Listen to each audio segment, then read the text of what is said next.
నేను మీ శారదాను. రాయలసీమ స్టైలు పల్లీల చట్నీ 5-6 రకాలు ఉన్నాయి. ఫస్ట్ ఒక రకం చూపిస్తున్నాను. ఇట్లా పల్లీలు మీకు తగినంత ఎంచుకోండి. ఎంచుకుని స్టవ్ ఆన్ చేసుకోండి. స్టవ్ ఆన్ చేసుకొని ఆనియన్స్, పచ్చిమిర్చి, టమోటా వేసి ఆయిల్ వేయాలి.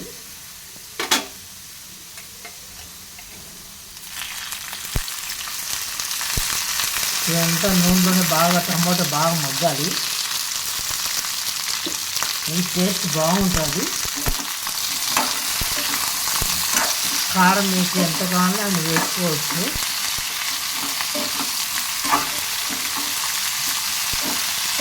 ఈ పచ్చిమిరపకాయలు చాలా కారం ఉంటాయి, అందుకే కారం ఉండాలని ఎక్కువ వేసినాను. మీకు వద్దనుకుంటే 5-6 వేసుకోవచ్చు. నేను కారం ఉండాలనే వేసాను ఎక్కువ. ఇప్పుడు సిమ్లో పెట్టేసి మూత పెట్టాలి. మూత పెట్టి ఒక 2 నిమిషాల తర్వాత అట్లా కలుపుకుంటూ మెత్తంగా అయింది లేదా టమోటా బాగా మెత్తంగా కావాలి. మెత్తంగా అయిన తర్వాత మళ్ళీ చెప్తా. చూడండి, టమోటా మగ్గింది కదా. మనము రోట్లో వేసి దంచాలంటే శనగపప్పులు బాగా చాలా టైం పడుతుంది. అందుకే నేను శనగపప్పులు స్టవ్ ఆఫ్ చేయండి. మిక్సీలో శనగపప్పులు వేసుకోండి. పచ్చిమిర్చి,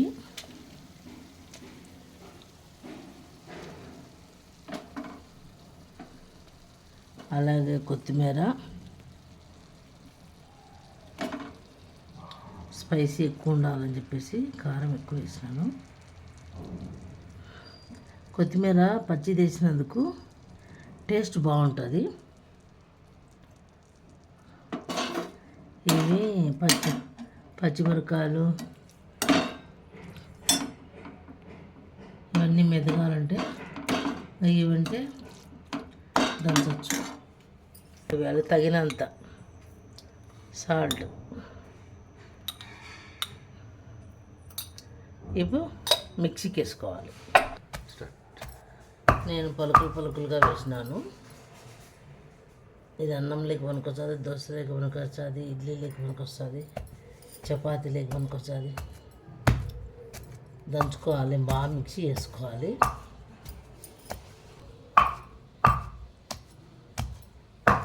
మీ దగ్గర రోలు లేకపోతే మిక్సీకి వేసినా కానీ టేస్ట్ బాగుంటుంది.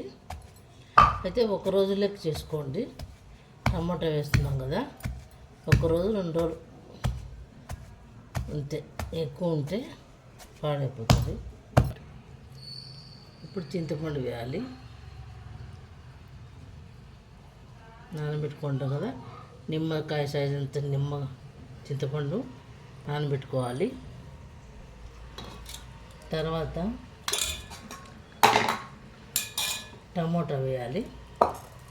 ఆనియన్స్ తర్వాత టమోటా పట్టుకు వేయాలి.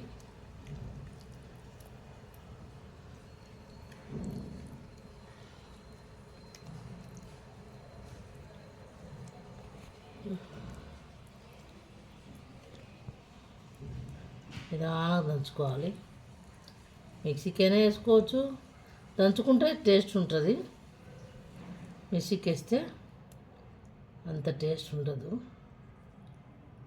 రోలు లేని వాళ్ళు ఏం చేస్తారు, రోలు లేని వాళ్ళు మిక్సీకి వేసుకోవాలి.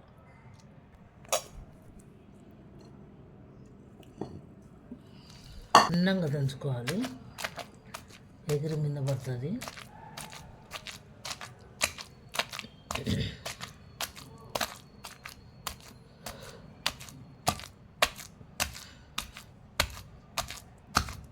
బాగా టమోటా బాగా మెదగాల. చింతపండు అంత బాగా.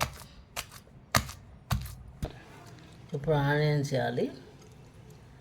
టమాటా బాగా మెదిగింది. కొత్తిమీర టమాటా ఆనియన్స్ వేసుకొని ఇక కచ్చా పచ్చాగా దంచుకోవాలి. కొంచెం వాటర్ వేసుకొని చిన్నగా ఇట్లా ఎగిరి కంట్లో పడుతుంది. నెమ్మదిగా వాటర్ వేసుకుంటూ ఇట్లా కలుపుకుంటూ ఆనియన్స్ మెదగాల్సిన అవసరం లేదు, మనం నమ్ముతా అంటే బాగుంటుంది టేస్ట్.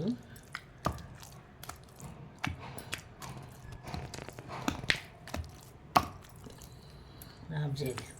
కొన్ని నీళ్ళు పోసుకుంటూ ఇప్పుడు ఉప్పు చూసుకోవచ్చు. ఉప్పు చూసుకొని నేనైతే కరెక్ట్గా వేసినాను. మీరు తక్కువ ఉంటే కనుక వేసుకోవచ్చు. వేసి బాగా ఇట్లా కలపండి. ఇట్లా బాగా కలుపుకోండి. ఇదే రోటి పచ్చడి. మీకు ఇష్టమైతే లైక్ చేసి షేర్ చేసి సబ్స్క్రైబ్ చేయండి. ఒకసారి ట్రై చేసి చూడండి, చాలా బాగుంటుంది. దీంట్లో రకాలు ఉన్నాయి, అది కూడా చూపిస్తాను నేను. Thank you.